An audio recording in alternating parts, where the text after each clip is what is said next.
Welcome back. Now, another thing you can do inside of Windows 10 is you can document your processes by recording your steps. And so to do that, you're going to go into your search area. You're then going to type in Step Recorder. And then you're going to click on the desktop app.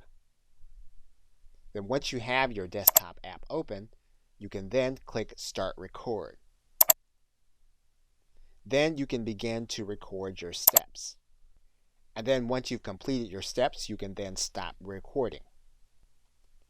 You'll then have your steps recorded along with a screenshot of what it is that you actually did. You'll also have the detail that you can apply to what you're doing in terms of documenting your processes. Now, you'll definitely have to do some editing and you'll have to apply the content with care. However, you will have the bulk of your steps documented in both visual as well as step form. Okay, so with that, thanks, and I will see you in another video.